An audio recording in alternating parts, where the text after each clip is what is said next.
Jakarta shines with dreams so bright. Saya Adela Rosa dari Abang None Jakarta 2023 dan hari ini akan menjadi MC untuk sesi pertama dan sesi kedua. Dan di hari ini tentunya kita akan membahas terkait isu-isu lingkungan udara, air dan juga sampah yang dimana isu-isu ini sangat dekat dengan kita dan tentunya diam-diam menentukan kualitas hidup kita selama kita hidup di Jakarta ini. Dan di sesi pertama kita akan berbicara terkait from rivers to space, waving the blue into the life of the city. Kita akan berbicara terkait bagaimana kualitas sungai dan juga tentu saya akan mengundang speakers dan moderator yang expert di bidangnya. Untuk hari ini kita sudah ada, bisa dilihat, sudah ada 3 speakers dan juga 1 moderator. Dan hari ini kita punya speakersnya ada Ibu Nanya Burki dari Nufik Southeast Asia, lalu juga ada Mas Muhammad Cahyo Novanto sebagai founder Jaringan Arsip Arsitektur Indonesia atau JAAI, dan yang terakhir ada Tantio Bangun, representasi dari alumni Mapala Universitas Indonesia dan akan dimoderatori oleh John William Chandra sebagai koordinator Sobat Air Jakarta. Dan nanti dengan hadirnya para speakers dan juga ada moderator ini diharapkan akan membawa gagasan baru. Dan kita juga bisa berkolaborasi dengan pemerintah, komunitas, dan masyarakat untuk membuat kota Jakarta lebih baik lagi. Dan tanpa berlama-lama lagi, we will invite our moderator to join here with me. Please welcome John William Chandra. Halo Kak, ini dipanggilnya siapa nih Kak? Oh Kak John, oke Kak John silahkan untuk dimulai acaranya. Okay. Hi everyone, good morning. Selamat pagi. Ya pagi, selamat pagi teman-teman. Pagi. Oke. Terima kasih Kakak MC udah buka acaranya. Assalamualaikum warahmatullahi wabarakatuh. Shalom, Om Swastiastu, Namo Buddhaya, Salam Kebajikan. Selamat pagi, aku John dari Sobat Air Jakarta dan selamat datang di Jakarta Future Festival 2025, Collaborate to Elevate. Ya, tepuk tangan buat kita semua. Oke, sedikit tentang Jakarta Future Festival teman-teman. Jakarta Future Festival 2025 merupakan momentum perayaan kolaboratif kota yang dirancang sebagai ruang ekspresi, eksplorasi, dan ideasi lintas sektor dalam menyambut 3 momentum strategis Jakarta. Penyusunan rancangan rencana pembangunan jangka menengah daerah RPJMD 2025 sampai 2029, perayaan menuju 500 tahun Kota Jakarta hingga visi Jakarta sebagai insya Allah ya top 20 global city. Tepuk tangan dulu. Nah, sesi diskusi kali ini akan mengusung tema, bisa dibaca di depan, From Rivers to Space, Weaving the Blue into the Life of the City. Dengan tujuan untuk mempertemukan para pemangku kepentingan, pemerintah, sektor swasta, akademisi, masyarakat sipil, dan generasi muda untuk mengidentifikasikan tantangan utama dan merumuskan solusi konkret dalam pembangunan serta aktivasi ruang terbuka biru di sepanjang 13 sungai Jakarta. Oke, aku duduk ya? Ya, oke. Kelihatan nggak? Kelihatan teman-teman di belakang? Oke. Jakarta sebagai kota global yang terus berkembang menghadapi tantangan dalam tata kota dan lingkungan hidup. Salah satu aset yang belum dimanfaatkan secara optimal adalah 13 sungai yang melintasi kota. Sungai-sungai ini berpotensi dikembangkan sebagai ruang terbuka biru, ruang publik yang mendukung ekologi, sosial, dan ketahanan iklim. Namun banyak bantaran sungai yang tidak ramah publik dan minim infrastruktur pendukung. Revitalisasi yang ada belum sepenuhnya mengintegrasikan aspek lingkungan, ruang publik, dan aksesibilitas. Untuk mewujudkan Jakarta yang layak huni dan tangguh iklim, perlu dibayangkan ulang peran sungai sebagai ruang kota. Panel diskusi ini akan membahas pengembangan ruang publik berbasis sungai yang inklusif dan berkelanjutan. Oke. Dalam sesi ini saya akan memoderatori diskusi tentang pengembangan ruang terbuka biru di Jakarta dengan fokus pada peran 13 sungai kota sebagai ruang publik yang inklusif, ekologis, dan berkelanjutan. Bersama-sama kita akan mengeksplorasi bagaimana sungai dapat diintegrasikan ke dalam kehidupan kota sebagai elemen penting dalam perencanaan urban masa depan. Kami merasa terhormat atas kehadiran 3 narasumber hebat yang akan berbagi pandangan dan pengalamannya. Nah, saat aku bacakan namanya, teman-teman tepuk tangan sekeras-kerasnya ya, oke? Oke. Yang pertama ada Ibu Nanya Burki. Ibu, you can come. Direktur Nufix Southeast Asia, yang memimpin pengembangan kemitraan strategis dan program-program pembangunan berdampak di bidang pendidikan pertanian dan air di kawasan Asia Tenggara. Ia berperan penting dalam transformasi kantor Nufix Indonesia menjadi kantor regional, memperluas jangkauan geografis dan mendiversifikasi sumber pendanaan. Sebelumnya, ia menduduki berbagai posisi manajerial di sektor swasta dan sektor non-profit. Fokus pekerjaannya saat ini mencakup kolaborasi internasional, pengembangan kapasitas, dan pembangunan organisasi dengan komitmen kuat pada pertumbuhan yang inklusif dan berkelanjutan. Nanya meraih gelar magister dalam manajemen sumber daya manusia strategis di Utrecht University dan tersertifikasi Prince 2 dalam manajemen proyek. Nah, itu Ibu Nanya.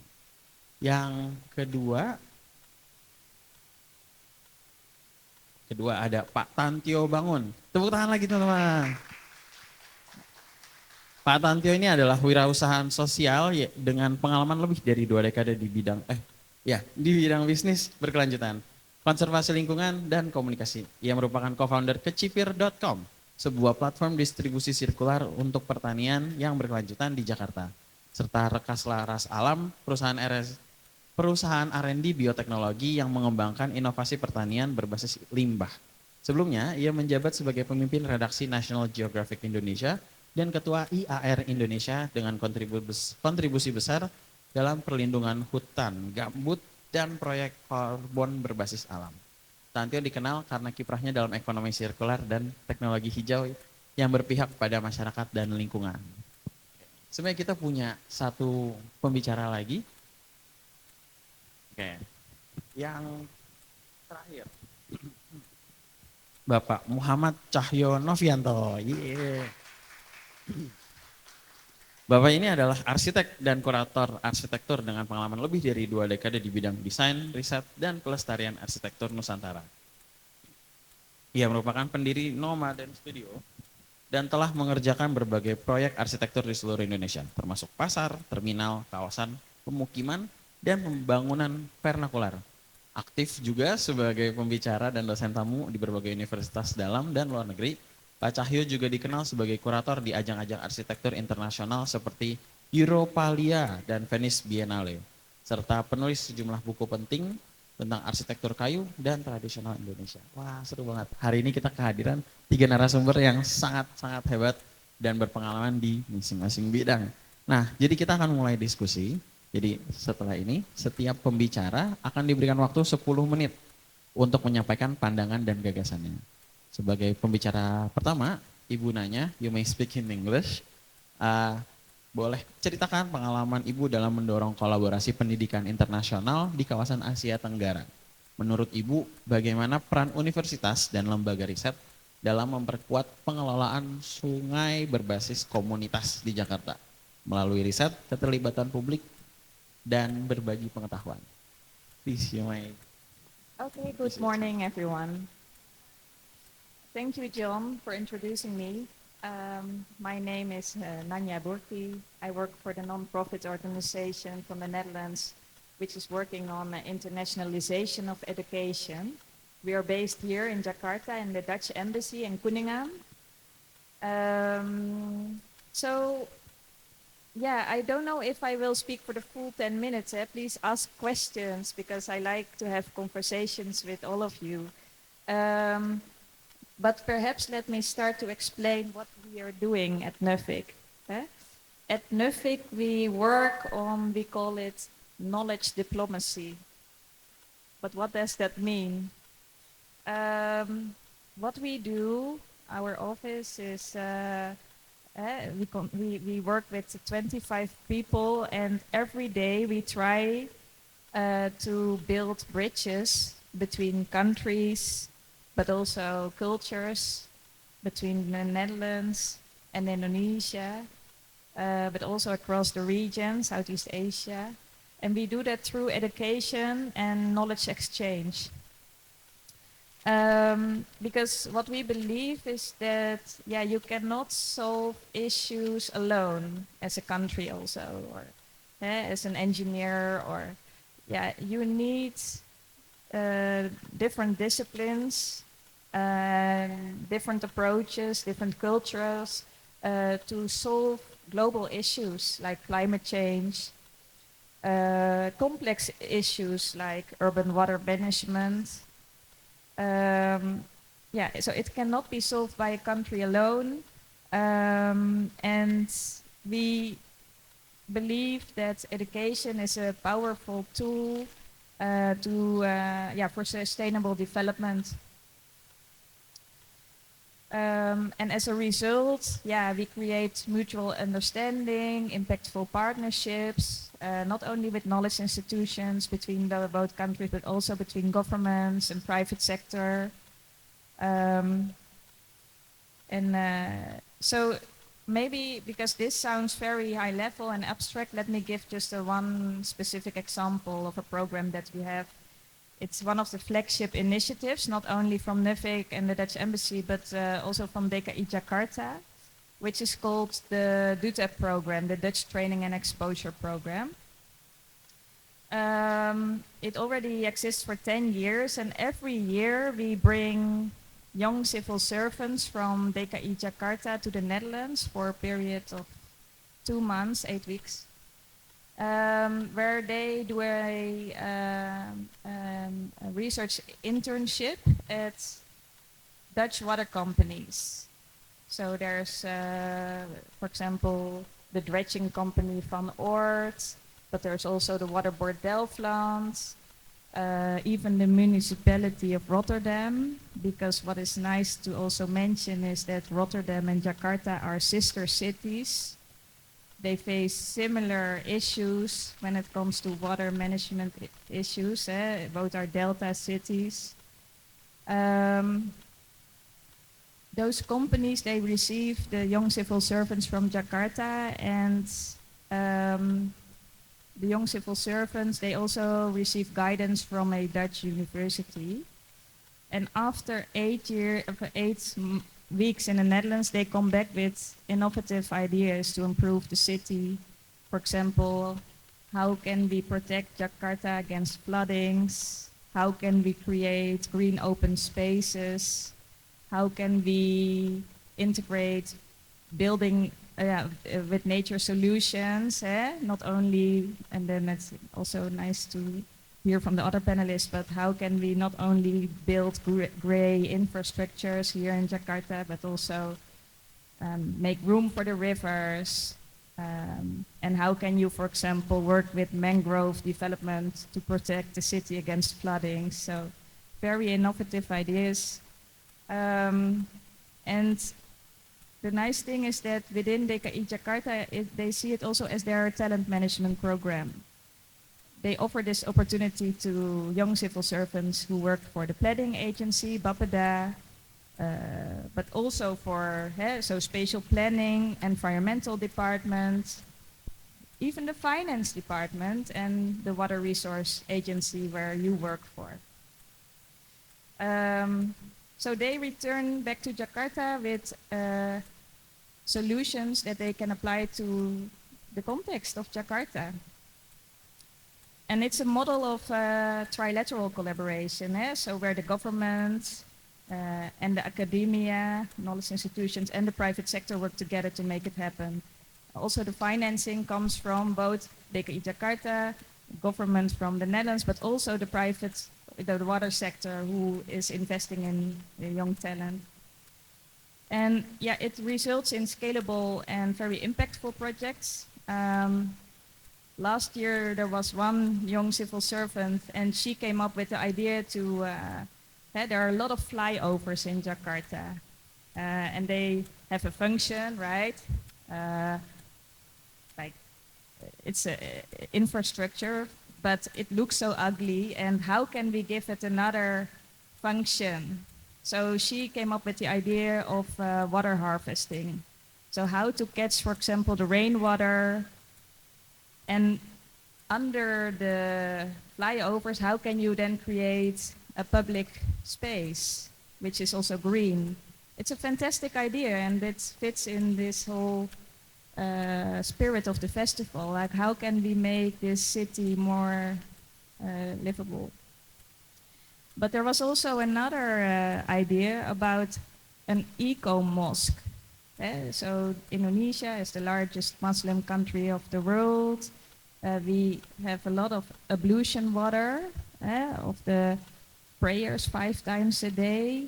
And how can we save water if we recycle it, and not for ablution purposes, but how can we catch the water, spray your plants, wash your car, and even flush the toilet? It's possible. So yeah, calculations have been made that you can save water like 1,300 liters per month if you do that for each mosque. And what does it cost you if you build a new mosque? And what does it cost you if you would like to transform an existing mosque into this concept? So many innovative ideas that are currently being developed, and that's very promising. Maybe I leave it to that for this moment. Thank you. Yeah, thank you so much Ibu Nanya. So the Duta program is actually itu sebenarnya udah berjalan for 10 years. Ya, 10 years. One of the salah satu yang ikut Duta program itu adalah ada namanya Ibu Ika Agustiningrum. Dulu beliau jadi salah satu PNS muda di dinas, dulu masih dinas PU ya namanya, PU Tata Air. Terus beliau ikut pergi ke Belanda, belajar selama 8 minggu di sana dan mendapatkan pelajaran. Back then there was a program called Room for the Rivers, if I was not mistaken. So program Room for the Rivers itu diadaptasi, jadi ada pendekatan namanya pendekatan berbasis alam, nature based solution. Dan akhirnya itu diimplementasikan di dalam program pengendalian banjir kita saat ini gitu. Jadi kalau selama ini ngelihatnya, oh banjir, ya udah fungsinya banjir aja, pengendalian banjir. Tapi sebenarnya banjir dalam setahun itu kan cuman sebulan, 2 bulan dalam setahun gitu kan musim hujannya. Tapi setelah itu ada musim kemarau, musim kering, itu kan jadi nggak ada gunanya sebenarnya. Nah akhirnya diintegrasikanlah ruang biru itu jadi ruang ketiga dan juga ruang untuk alam. Di Jakarta we call it Room for the River. Jadi namanya ruang limpah sungai bahasanya. Jadi program itu sudah ada akhirnya di Jakarta. Ruang limpah sungai itu di Brigif, di Lebak Bulus dan di Pondok Ranggon. So the program was actually a success. Dan sekarang Ibu Ika sudah menjabat sebagai Kepala Dinas Sumber Daya Air. Now she's the head of the agency. So thank you so much for the program for the last 10 years. Now we can harvest the results. Oke, terima kasih banyak Ibu Nanya. Sekarang kita akan lanjut ke pembicara berikutnya, Pak Cahyo. Nah, Pak Cahyo, berdasarkan pengalaman Anda, Pak, sebagai arsitek yang banyak bekerja di ruang publik dan kawasan tepi air, apa sih pendekatan terbaik dalam merancang ruang terbuka biru yang tidak hanya berfungsi secara ekologis, tapi juga menjadi ruang interaksi sosial yang hidup untuk warga di sekitar sungai juga? Silakan, Pak. Terima kasih. Okay, I would like to explain my idea about in the two stages. The first one is about the background of the changing landscape of Jakarta, and the second one is maybe the vision of for the water and reservoir in Jakarta. In 1950s, the population of Jakarta is 1.8 million, and that time in 1950s we have 70 water reservoir or situ, right? And the width of the Ciliwung River maybe 50 meters. And we're going to the future in 2000 when the population of Jakarta 50 years in more, and we have a 8.3 million population in Jakarta, and we lost about 50 reservoir in Jakarta. So maybe 70% we lost about water body in Jakarta. And the Ciliwung River in some area narrow become 10 meters wide. This has happened because the rapid urbanization of Jakarta and unsustainable city planning in the past, right? In the new order, and then there is sedimentation, pollution, and then maybe and lack of legal protection for the ecological asset. And that time, we still doesn't have understanding about the ecological asset, water, reservoir, swamp, actually is part of the ecological asset of the city. But in the past, we don't understand that and we don't protect that. So that's why we lose about 50 water reservoir in Jakarta in 50 years. So of course, Jakarta will have flood risk more than before, okay?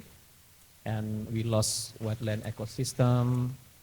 Of course, our groundwater declining in quality and quantity. And land subsidence already happened in North Jakarta until 4 meters.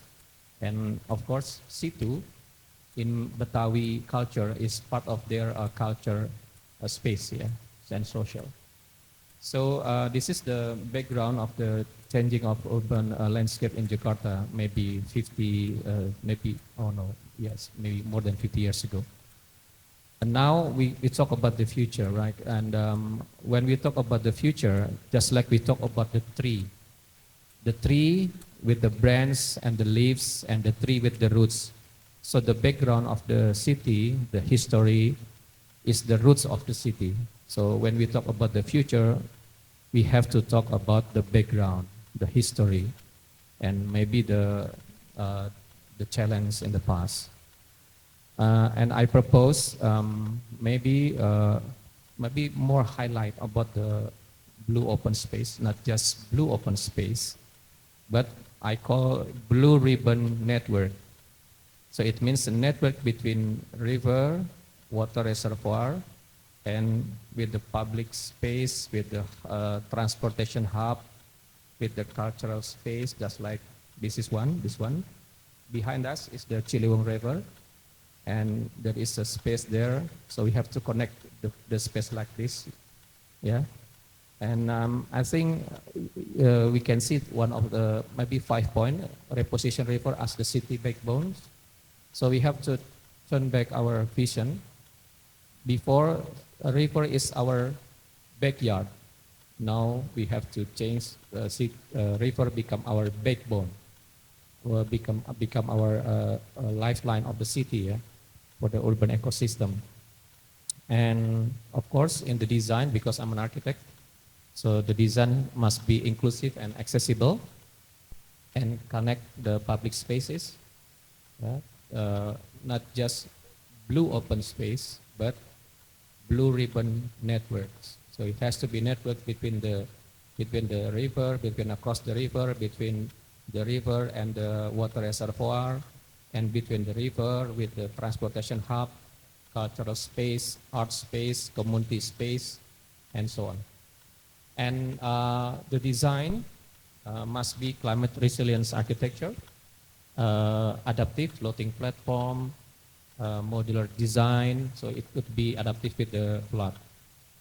And of course, social and economic activation is the important thing, because we want to engage the people to involve in the river issue.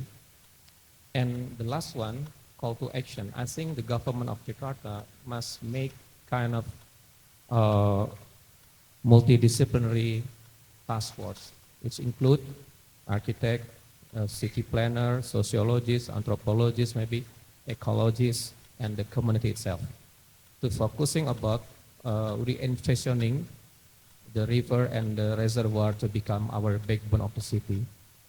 And in the policy level, I think the government of Jakarta must put this issue into the master plan of Jakarta and allocate the clear budget for design, for construction, and for the maintenance. Yeah, I think this is my point about the issue of the Jakarta, yeah, with the river. Thank you. Thank you Pak Cahyo. Oke, tepuk tangan dulu Pak Cahyo. Ya. Oke. Tadi kita membahas tentang blue open spaces gitu ya, ruang terbuka biru. Kalau ruang terbuka hijau pasti teman-teman udah sering dengar ya, RTH gitu ya. Kalau ruang terbuka biru mungkin masih awam Pak Cahyo buat orang Jakarta. Jadi sebenarnya di Sobat Air juga waktu kita membuat, kita mau bahas apa sih sebenarnya tentang airnya Jakarta. Kita ngelihat kita ada sungai, ada waduk, embung, situ, kolam, empang. Bedanya apa sih gitu kan. Dan akhirnya kita research ternyata ada terminologi ruang terbuka biru. Dan ruang terbuka biru beda sama ruang terbuka hijau yang terpisah-pisah. Ternyata ruang terbuka biru itu adalah sebuah jaringan besar yang menghubungkan dari hulu sampai hilir dan semuanya ternyata nyambung. Kolam itu nyambung sama sungai, sungai nyambung sama waduk. Dan akhirnya saat kita ngomongin pengendalian banjir doang, itu bukan cuma bahas sungainya doang, tapi bahas juga bagaimana sungai itu harus terintegrasi sama waduk. Fungsinya itu ada. Waduk itu nahan airnya dulu sebelum sungainya nggak kelebihan beban dan akhirnya meluap. Dan teman-teman kalau misalnya tertarik belajar lagi nih tentang ruang terbuka biru, di lantai bawah, downstairs, there's this exhibition called Water Playground oleh Sobat Air Jakarta. Jadi I'll invite you guys after this, you wanna come, please visit. Dan ini ada trivia sedikit buat teman-teman, ada yang tahu nggak jumlah sungai di Jakarta ada berapa? Tadi kan situ ada ya 70, dulu 70 sekarang sisa 20. 70 situ, sekarang sisa 20. Sungai, nah sungai, kita Jakarta is a delta city, kita kota hilir, dari berapa sungai ada yang tahu nggak nih? Teman-teman yang datang. 13, 13. Betul, selamat, nanti ambil hadiahnya di bawah ya Pak ya. Oke, thank you. Nah, terima kasih Pak Cahyo untuk sesinya. Sekarang aku mau kasih kesempatan buat Pak Tantio. Ya, Pak Tantio silahkan Pak, untuk bagaimana sih cara mengintegrasikan ruang terbuka biru ini dengan komunitas dan masyarakat nih dari perspektif Bapak yang sering dekat dengan anak-anak muda. Silahkan Pak Tantio. Ya, terima kasih. Mungkin saya berbahasa Indonesia saja ya. Ya, sebetulnya ini lebih ke cerita sih. Artinya pengalaman kami di Mapala UI, kebetulan saya dan adik-adik saya di Mapala itu kerjaannya menjelajah ya. Jadi yang kami ceritakan lebih banyak apa yang kami dapat dari lapangan selama kami Mapala itu tahun kemarin 60 tahun, jadi kami sudah cukup lama dan saya mungkin ada di 40 tahun belakangan, kira-kira begitu. Jadi kita sebenarnya merefleksikan Jakarta, sungai-sungai di Jakarta, tapi juga mencerminkan sungai-sungai seluruh sungai di Indonesia. Hubungan manusia dengan sungai di Indonesia itu sangat erat. Kita besar juga di sungai gitu ya, dan semua kota-kota besar Indonesia berada di muara sungai kebanyakan. Ini adalah sungai di Malinau, di mana seorang ayah pagi itu sedang memandikan anaknya ya. Di sana masih bisa itu dilakukan, di kita sudah nggak mungkin ya.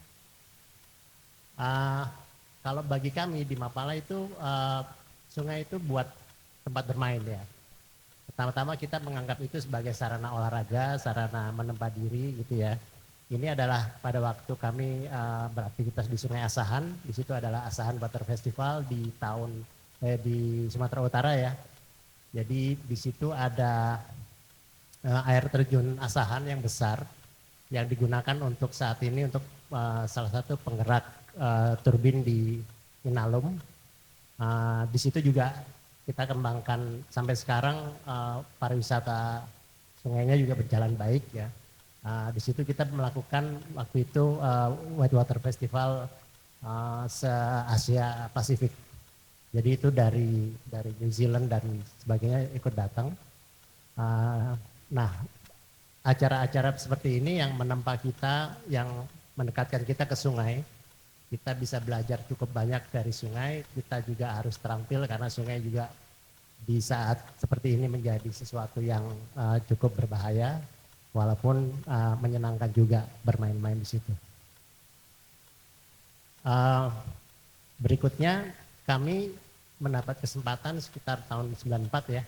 Pada waktu itu kami bersama grup Kompas Gramedia, kita menelusuri mengulang kembali satu ekspedisi Belanda, Dr. Nieuwenhuis itu dari dari Kapuas ke Mahakam. Jadi perjalanannya dari Pontianak ke hulu Sungai Mahakam, ke hulu Sungai Kapuas, kemudian kita menyeberang ke hulu Sungai Mahakam. Penyeberangannya itu sekitar 80 km di hutan ya. Kita tempuh dalam waktu 2 minggu. Dengan sekitar 75 porter dari suku Dayak Punan. Di situ kita memang mengulang kembali perjalanan Nieuwenhuis, di mana kita mencoba mengenali budaya-budaya di sungai-sungai di Kalimantan, dari budaya di pesisir sampai di hulu. Kemudian ada satu tim khusus untuk meneliti flora fauna, dan kemudian dari situ kita turun menghilir ke Sungai Mahakam sampai di Samarinda. Ya. Jadi dari sini kita bisa mengenali bagaimana hubungan kita dari hilir ke hulu dan kembali ke hilir lagi ya. Bagaimana budaya-budaya itu berkait, bagaimana ekonomi dan kekayaan alam itu saling mendukung gitu ya. Saat itu juga sudah mulai kita temukan seperti penambangan emas dan sebagainya gitu ya. Dan yang paling menarik kalau bagi kami adalah bagaimana kami bisa mengenali cara suku Dayak itu berjalan di hutan. Bagaimana kita bisa menavigasi, mengetahui rute-rute di antara puluhan anak sungai yang setiap hari kita seberangin. Itu memerlukan sebuah spatial recognition yang sangat luar biasa dari orang-orang Dayak. Inilah mengapa kita makin menghormati mereka. Nah, kemudiannya kita juga kembali ke urban. Jadi kita waktu itu, ini mungkin pertama kali ya, menteri-menteri waktu itu Pak Emil Salim masih jadi Menteri Lingkungan Hidup, kemudian sebetulnya di belakang almarhum Norman Edwin itu ada Pak Radin Al-Mukhtar, Menteri Pekerjaan Umum waktu itu. Yang di depan itu Pak Suyudi, Rektor UI waktu itu. Jadi kami memang mengajak beliau-beliau itu untuk turun ke Ciliwung untuk menunjukkan kepedulian pemerintah pada gerakan Ciliwung Bersih. Jadi ini saat itu adalah menginisiasi gerakan Ciliwung Bersih yang berlanjut selama beberapa tahun ke depan. Mungkin ini cikal bakalnya gerakan-gerakan untuk pelestarian sungai di Jakarta ya. Tapi ini menunjukkan bahwa kami di Mapala tidak hanya memikirkan apa yang di alam di hulu, tetapi juga kita pikirkan apa yang ada di hilir. Dan di tahun-tahun kemudian juga kita menyelenggarakan waktu itu lomba rakit hias ya. Jadi dan lomba rakit juga di Sungai Ciliwung. Itu untuk mendorong dari publik untuk mendekatkan ke isu-isu sungai di Jakarta. Nah, kita kembali ke hulu. Kami berkesempatan pada waktu itu ke Malinau. Kita mengunjungi salah satu pohon terbesar yang tersisa di Kalimantan. Pohon ini kelilingnya 12 meter, jadi mungkin diameternya sekitar 4 meteran ya. Ini memang pada waktu itu disembunyikan lokasinya karena takut diincar oleh para penebang kayu ya. Dan dari sini kita bisa melihat bagaimana hutan-hutan yang baik terjaga di Malinau itu dia bisa menghidupi ekosistem di bawahnya gitu. Jadi sebagai sumber air dan sumber keanekaragaman hayati. Dan orang-orang Dayak di sana memang sangat bergantung kepada sungai dan hutan yang baik. Dari sini kita juga berbagi pengalaman di hilirnya, di Danau Sentarum. Danau Sentarum itu di Kalimantan Barat. Ya.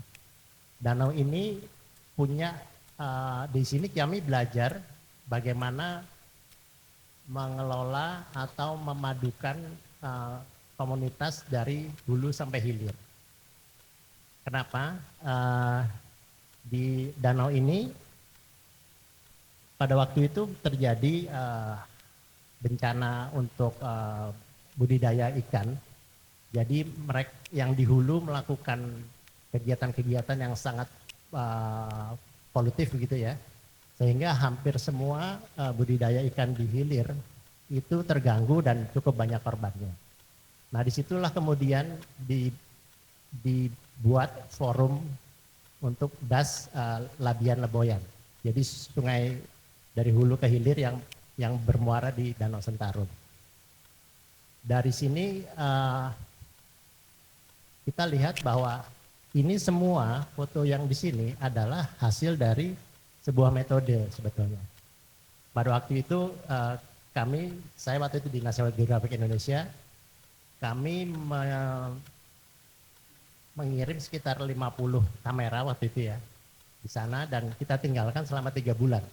Dipegang oleh 50 fotografer mulai dari ibu-ibu sampai anak-anak. Dan itu mereka mendokumentasikan, ini semua fotonya mereka. Jadi di sini kita coba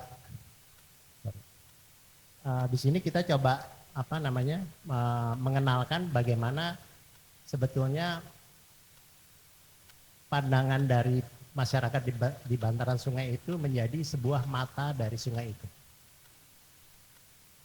Dan dari penjelajahan kita juga kami sempat membuat buku mengenai Bengawan Solo, dan ini salah satu bukti bagaimana pencemaran yang cukup masif ya. Secara visual kita bisa lihat bagaimana Bengawan Solo yang menghitam dibandingkan anak sungainya yang masih cukup baik.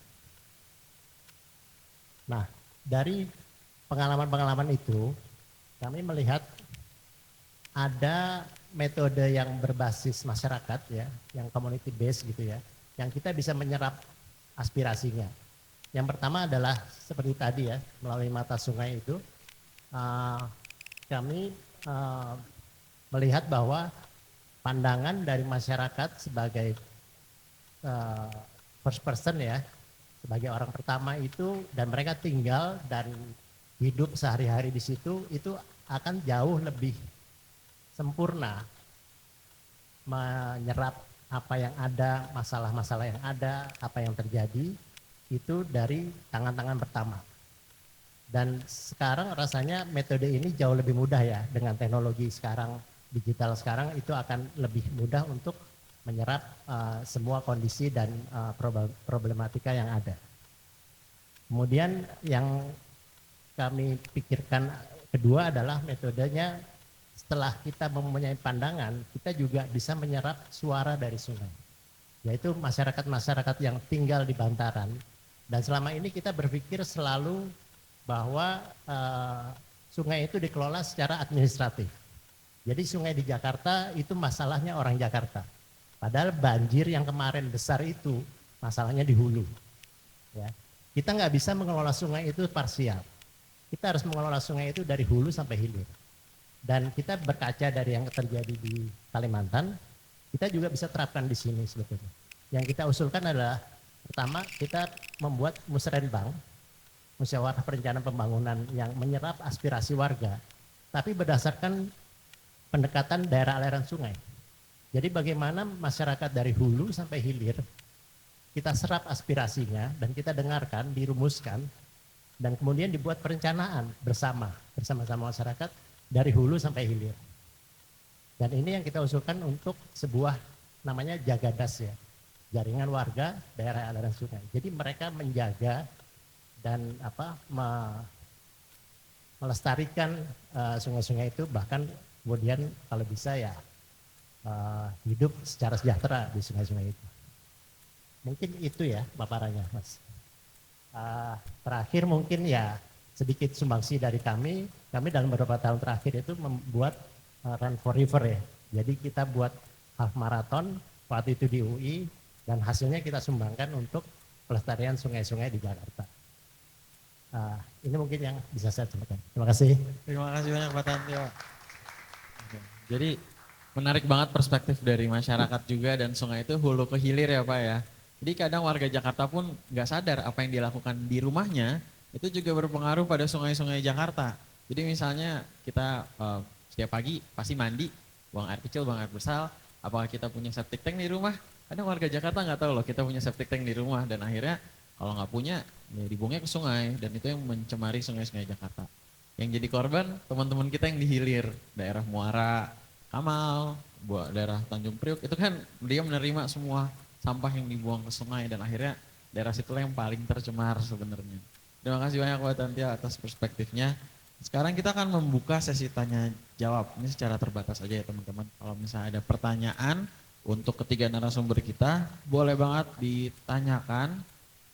Apakah ada yang ingin bertanya? Karena kalau nggak ada yang mau nanya, saya yang nanya. Ya, oke. Ada yang ingin bertanya? Oke. Nggak apa. Tapi actually have questions. Pertama untuk Pak Cahyo dulu. Pak Cahyo sebagai arsitek Pak. Bapak sebagai arsitek bagaimana sih Pak melihat pembangunan infrastruktur ya. Jadi di Dinas SDA sendiri nih Pak cerita ya. Per tahun 2020 itu kita mulai menggunakan arsitektur profesional yang benar-benar profesional dalam membuat infrastruktur kota. Jadi rumah pompa itu bukan cuma rumah kuning biru doang Pak. Jadi sekarang ada, kalau saya Bapak lihat di Arta Gading warnanya hitam, merah, oranye gitu. Ada gerigi-geriginya gitu. Nah di perspektif kita itu mengundang orang nggak lagi melihat rumah pompa sebagai sesuatu yang asing gitu. Tapi sesuatu yang, oh ini estetik juga untuk difoto gitu. Nah, untuk Bapak sendiri, apakah ada perspektif bagaimana cara mengintegrasikan arsitektur dengan pembangunan kota dan perencanaan pengendalian banjir gitu Pak? Silakan Pak Cahyo. Terima kasih. Ini boleh bahasa Indonesia ya? Boleh Pak. Soalnya requestnya bahasa Inggris saja. Oke, yang perlu kita pahami adalah bahwa sekian lama sebagian sangat besar kota-kota di Indonesia itu dirancang dengan land-based paradigma berbasis darat. Saya kebetulan lahir di Banjarmasin, saya orang Kalimantan. Nenek moyang saya ada yang di Dayak di Kalimantan Tengah juga. Kemudian berbeda ya ketika di sisi urban itu kalau di Kalimantan sungai itu seperti adalah kehidupan ya. Tempat untuk mereka berkehidupan gitu ya. Nah, ketika kita pindah misalkan ke Surabaya, ke Jakarta, kota-kota besar itu sebenarnya awalnya ketika urbanisasi sungai itu bukan menjadi sesuatu yang seperti di Kalimantan. Dia menjadi infrastruktur untuk pemenuhan kebutuhan sehari-hari gitu. Dan ini menurut saya ketika kami sebagai arsitek diminta merancang sebenarnya itu kalau tadi saya lihat bahwa desain arsitektur itu kalau kita mau melihat terlibat dalam desain yang bersifat sungai dan air itu tadi basisnya adalah landscape design ya. Jadi ke landscape design kemudian sesuatu yang istilahnya itu yang bisa adaptif terhadap situasi air ketika dia banjir, ketika dia kering gitu ya. Kebetulan di Jakarta saya tinggal di daerah Kemang ya. Kemang yang bagian bawah itu Kali Krukut itu akan kebanjiran dari mulai 2 meter pernah saya survei ketika berapa tahun yang lalu. Jadi itu memerlukan pendekatan desain yang berbeda ya. Jadi pola pikirnya tidak bisa land-based paradigm architecture. It should be water-based paradigm architecture. Jadi desain yang modular, yang bisa floating, yang bisa memberikan ruang untuk air agar bisa terserap maupun dia meluapkan gitu. Dan yang menjadi problem sebenarnya di kota-kota besar Indonesia adalah, saya agak sedikit meluaskan ya, sungai itu punya namanya floodplain, dataran banjir, ya kan? Sempadan ya Pak? Ya, bukannya sempadan. Jadi sungai itu punya sistem, saya yang tidak bisa dijelaskan di sini. Dia punya ruang yang ketika dia meluap, dia akan meluber, gitu ya. Dan itu adalah ruangnya air. Ketika kota mengalami urbanisasi, ruang-ruang air itu dihuni oleh manusia. Jadi sebenarnya bukan kebanjiran, kitalah yang mengambil alih ruang air. Jadi wajar kalau air mengambil alih ruangnya. Jadi sebenarnya peraturan kita tuh punya kelemahan tadi itu, hanya berbicara sempadan sungai. Padahal ada yang namanya floodplain, dataran banjir yang itu bisa luas sekali. Jadi sempadan sungai itu hanya mengukur adalah batas jarak bangunan dari tepi yang dikatakan bantaran sungai, padahal ada lagi dataran banjir. Nah, jadi menurut saya memang pola pikir yang land based paradigm itu memang harus banyak ditinggalkan. Kita harus beralih kepada yang water based paradigm karena pada faktanya kota ini memang dibelah oleh sungai dan Jakarta itu sangat rawan terhadap bencana banjir karena apa? Di selatannya itu dataran tinggi di selatan, Bogor, Puncak dan seterusnya itu kalau ditarik garis itu relatif lurus dari Bogor ke utara itu lurus. Jadi tidak ada ampun ketika terjadi perubahan tata guna lahan dan air di situ maka akan langsung berefek kepada Jakarta. Kalau misalkan di Surabaya itu beda. Jadi jalur Sungai Berantas yang membelah kota Surabaya itu berputar-putar sampai ratusan kilometer ya. Jadi tidak lurus, dia berputar dulu sampai akhirnya ke Surabaya. Jadi masih punya ruang untuk dia ditata di hulunya. Kalau di Jakarta itu no mercy, tidak ada ampun. Jadi kalau sudah di sana tidak bisa diatasi, itu kayak digelontor saja ke Jakarta. Jadi memang Jakarta sangat rawan karena relatif 13 anak sungai itu relatif lurus dari selatan ke utara, lurus deh. Tidak ada belok-belok yang jauh mutar-mutar. Nah, jadi itu hidrologi airnya di situ. Maaf saya agak melebar karena memang desain arsitektur tidak bisa disempitkan ke situ. Pemahaman tentang hidrologi sungai juga diperlukan. Karena itu memang ini memang jujur kita sudah mengisi banyak ruang air. Termasuk situ, termasuk bantaran sungai, itu semuanya dulunya adalah floodplain sebenarnya. Dataran banjir yang tidak boleh dihuni harusnya. Orang-orang Betawi yang udik itu sebenarnya mereka sangat paham. Jadi mereka memperlakukan dataran banjir tadi misalkan di Sungai Krukut itu sebagai empang, kebon atau sawah. Tidak pernah dihuni.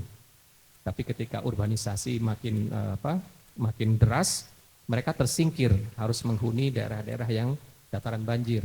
Pelan-pelan terisi sehingga akhirnya ruang-ruang air menjadi habis gitu ya. Ya, saya kira begitu ya. Agak meluas penjelasannya, mohon maaf. Terima kasih banyak. Selanjutnya buat Pak Tantio nih melanjutkan. Jadi kalau misalnya dari ceritanya Pak Cahyo juga tadi kan ada missing link dari dulu Jakarta punya 70 situ, kita sangat mengerti tentang tata kota gitu kan. Nah kebetulan di Kalimantan kan juga sama ya Pak ceritanya. Jadi di Kalimantan mereka mengerti tentang tata kota dan sungainya, bagaimana hubungan sungai dan manusia itu terus terjaga.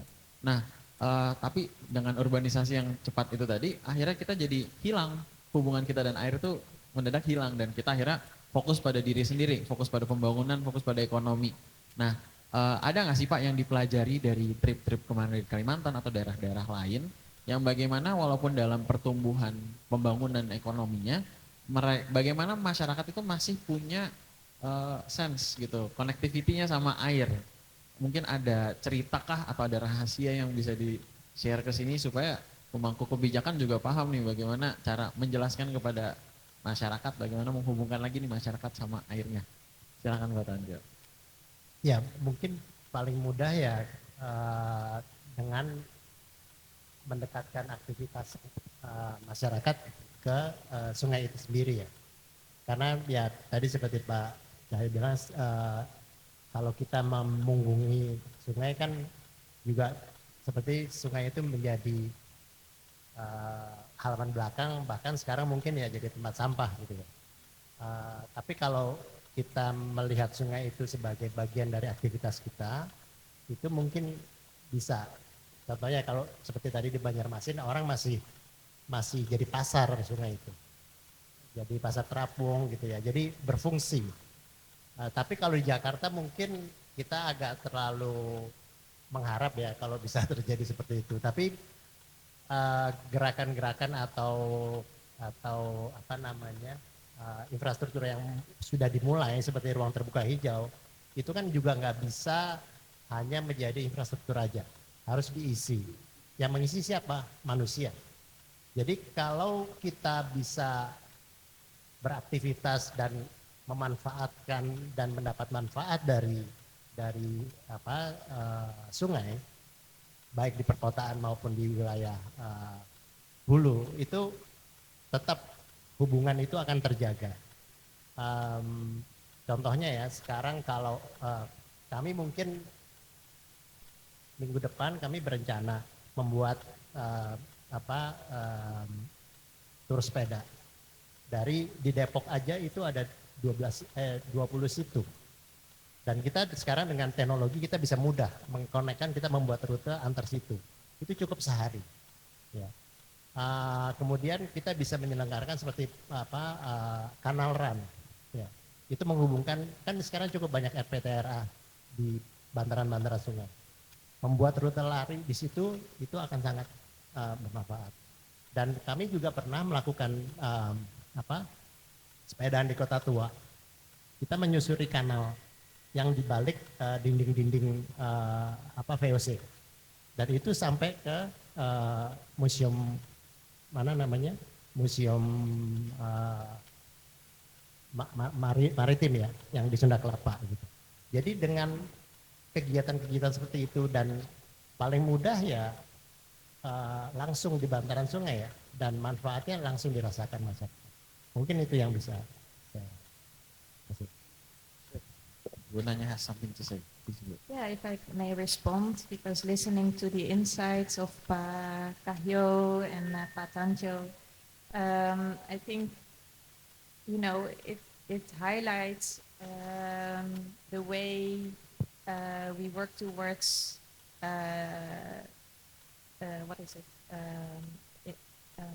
solutions that are both technically rooted, but also, or technically sound, but also socially rooted. It's very important, and I really agree also with Kayo, who suggested let's make a task force where several disciplines are represented, because you need the architects, you need the citizens, you need the educators and the researchers and the policymakers to come to inclusive and sustainable solutions. So I very much agree, and I think this celebration is not only a celebration, it's also a call for action. So I am happy to hear from Patanjo that there is, for example, a run for the rivers, so that all of us can join in this movement. And to close off for me, I would like to congratulate the government of DKI Jakarta for organizing the Jakarta Future Festival, because also behind the vision and the ambition of this festival lays an important message.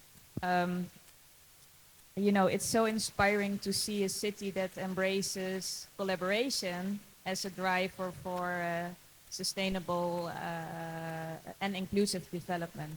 So thank you very much for having me, and as Nuffic Southeast Asia, we are very proud also to be part of that journey. Thank you so much, Bu Naya. Makasih buat Tanti dan Pak Cahyo juga. Tepuk tangan sekali lagi. Ya, dari tadi saya yang nanya, teman-teman apakah ada yang ingin bertanya nih, kesempatan terakhir sebelum we're closing this meeting. Apakah ada yang ingin bertanya? Ada, oke, ada dua pertanyaan ya. Silakan ditujukan kepada siapa dan pertanyaannya apa. Silakan kakak yang di depan dulu. Siapa yang maksudnya free to answer for review. Saya ingin bertanya, kalau di Jakarta itu apakah sudah ada semacam UDGL, Urban Design Guideline, yang mengatur terkait landscape? Jadi kayak misalkan, kan kita tahu kalau misalkan kita ingin mendirikan bangunan di PBG itu ada restriction bahwa di dalam tanah kita nih kita nggak boleh ngebangun 100% gitu kan, karena harus ada serapan untuk air gitu, dan bahkan sudah dikasih rekomendasi bahwa setiap rumah itu kalau bisa punya semacam sumber resapan air. Nah tapi ini ada hubungannya sama hunian yang di pinggir sungai. Kalau di Jakarta kan di perkotaan semacam ada stigma buruk ya terhadap warga-warga yang tinggal di pinggiran sungai gitu. Padahal sebenarnya itu bukan culture yang baru gitu, walaupun di urban kesannya kita kena mepet. Tapi kalau di konteks Kalimantan tadi, atau saya juga pernah ke Indragiri Hilir di Riau, itu kan memang mereka tinggalnya di pinggiran sempadan sungai dan mereka men-treat itu sebagai maksudnya kayak mungkin karena they own it kali ya. Jadi bedanya sama yang sekarang itu karena mepet mereka jadi nggak punya rasa tanggung jawab terhadap sungainya dan semacam tidak ada care juga dari pemerintah gitu Wak. Jadi apakah sudah ada semacam UDGL yang mengatur terkait pembangunan di sekitar sungai dan apakah semacam apa bisa misal dari Jakarta memberikan insentif untuk pemilik-pemilik lahan baik itu individu atau swasta di sekitar sungai atau daerah RTH gitu untuk keep it as RTH dan apa tadi area biru instead of dijual dan dijadikan pembangunan mungkin. Ya, terima kasih. Apa ada yang ingin memberikan jawaban? Boleh, silakan Pak Taufik. Ya, terima kasih. Jadi kalau bicara sungai itu kita harus memahami beberapa hal dasar ya. Kalau di Kalimantan, di Banjarmasin, tempat kota kelahiran saya, sungai itu dia punya arus surut maupun pasang. Jadi dia bisa ketika pasang itu kalau sungai di yang membelah kota Palangkaraya itu saya lupa namanya itu sampai 200 km dari tepi laut dia bisa arusnya bisa masuk gitu ya. Jadi ketika ada pasang surut itu maka dimungkinkan sungai itu menjadi sarana transportasi. Jadi sejarahnya begitu. Lalu kalau ketika kita bicara di sungai di di Pulau Jawa itu beda karakternya. Dia tidak memiliki pasang naik sehingga hanya searah dari hulu ke hilir gitu ya. Nah sehingga ketika masyarakat harus masuk ke dalam sungai harus pakai tenaga perahu tidak menggunakan arus. Itu satu. Yang kedua memang belum ada tadi. Makanya dalam proposal saya adalah pertama visinya dirubah dulu bahwa sungai sebagai tulang punggung kota. Dengan memasukkan visi itu maka dimasukkan ke dalam kebijakan yaitu master plan yang nanti turunannya ke UDGL.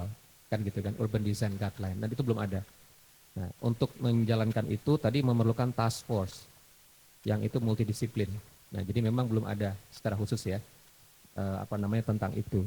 Dan kalau saya mempelajari kasus kecil ketika saya riset tentang banjir di Kemang, di Kali Krukut, ya, saya menjejak beberapa hal ya, dari sisi toponimi misalnya, nama-nama jalan di sekitar situ itu ada dua nama yang menggunakan nama-nama orang Betawi, gitu kan, Haji ini, Haji itu, ya itu jelas sekali namanya. Lalu ada nama-nama yang diberikan kemudian, misalkan Puri Sakti, ya kan, Kemang ini, Kemang itu, gitu ya.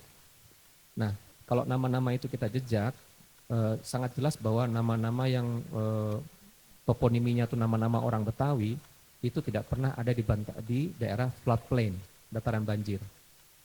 Jadi nama jalan yang berbau nama Betawi itu selalu berada di luar floodplain, dataran banjir. Jadi saya ketika banjir maksimal levelnya sampai 2 meter itu saya tarik garis horizontal di mana titik air itu sampai gitu ya. Nah, dari situ memang kita lihat bahwa sebenarnya justru ketika urbanisasi itu makin kuat ya, tanah-tanah yang seharusnya memang tidak diperuntukkan untuk dihuni oleh orang-orang Betawi terjual juga gitu.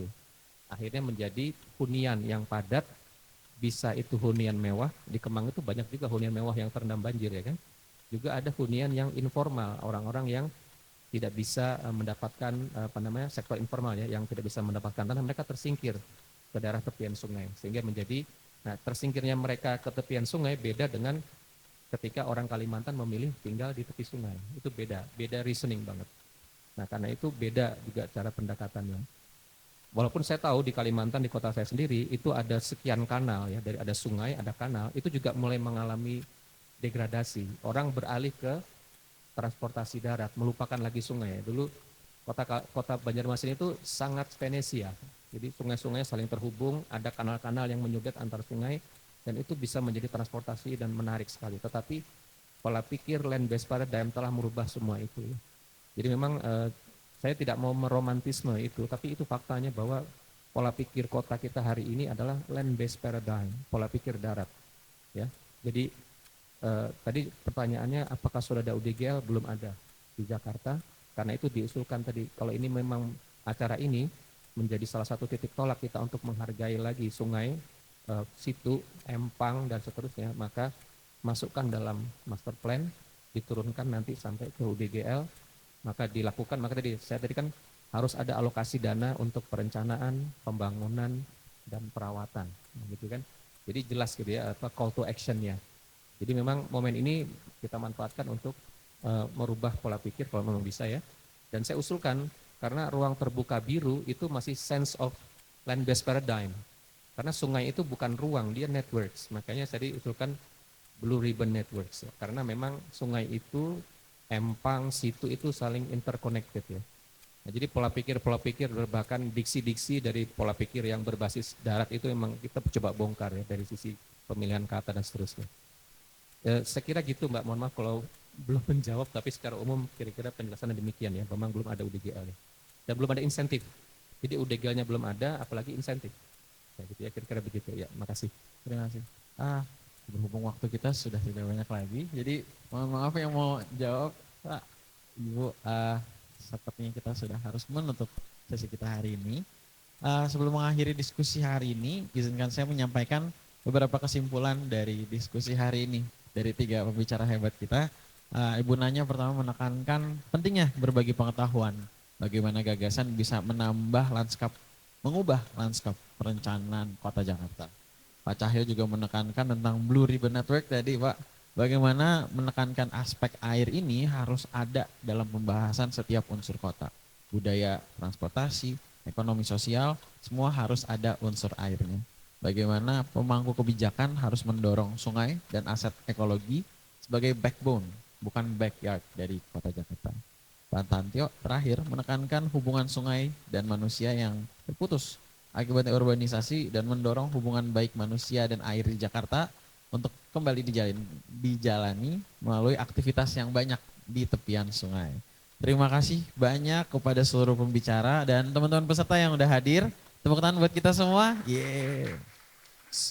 Dan melalui acara ini kami berharap ini bukan cuma diskusi biasa, tapi insight-insight yang sudah diberikan dan effort dari bapak-bapak ibu sekalian bisa terus dilakukan sama kita juga, generasi-generasi muda yang duduk di ruangan ini kita bisa dengar, kita bisa jadiin pembelajaran buat kedepannya dan semoga acara ini bisa menjadi titik awal. Tadi kita bikin UDGL ya Pak dan Task Force itu semua mari kita rencanakan sebelum Jakarta keburu 500 tahun duluan. Ya. Mari berikan tepuk tangan yang meriah untuk para pembicara kita. Selamat siang semuanya, selamat menikmati Jakarta Future Festival.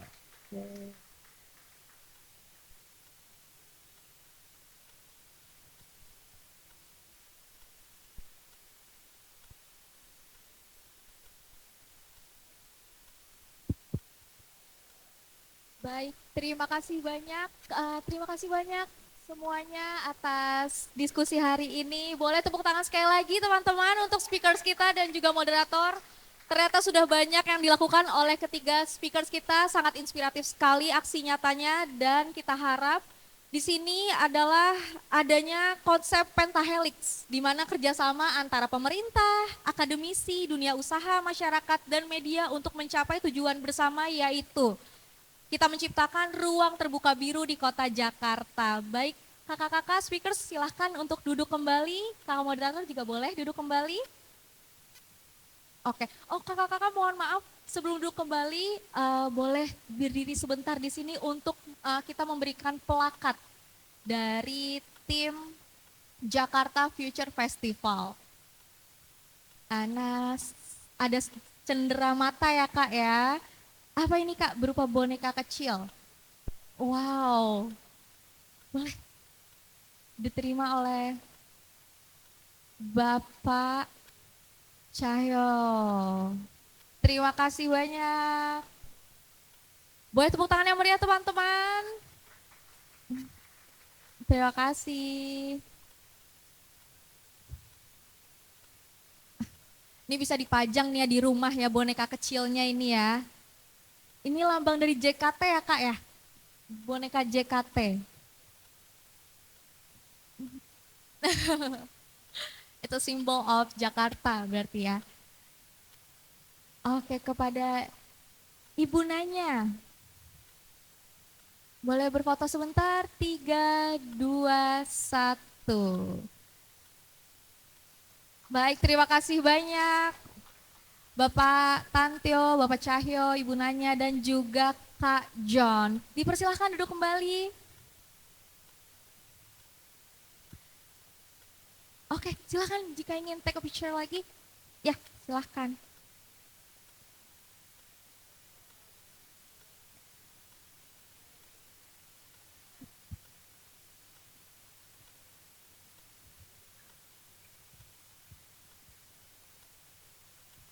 Baik, terima kasih banyak semuanya. Dan before we end this session, we would love to appreciate the support of all our sponsors, including PT Bank DKI, PT Pembangunan Jaya, PT Bali Tower Indo Sentra Tbk, PT Grab Teknologi, PAM Jaya, PT Jakarta Industrial Estate Pulau Gadung Persero, PT Transportasi Jakarta, PT Food Station Cipinang Jaya, Perumda Dharma Jaya, PT Multicitra Purnama Kognitif, PT VKR Teknologi Mobilitas, PT Perumda Paljaya, Perumda Pasar Jaya, PT Kawasan Berikat Nusantara, PT Jamkrida Jakarta, Perumda Pembangunan Sarana Jaya, PT Pembangunan Jaya Ancol, PT Sewu Segar Nusantara Sunpride, and this event organized by GXB. So thank you so much everyone who joining today in the session, and I also would love to thank you the speakers and the moderator, and enjoy this event, especially the second day of Jakarta Future Festival. I am Kea, thank you so much, have a great day everyone. Thank you.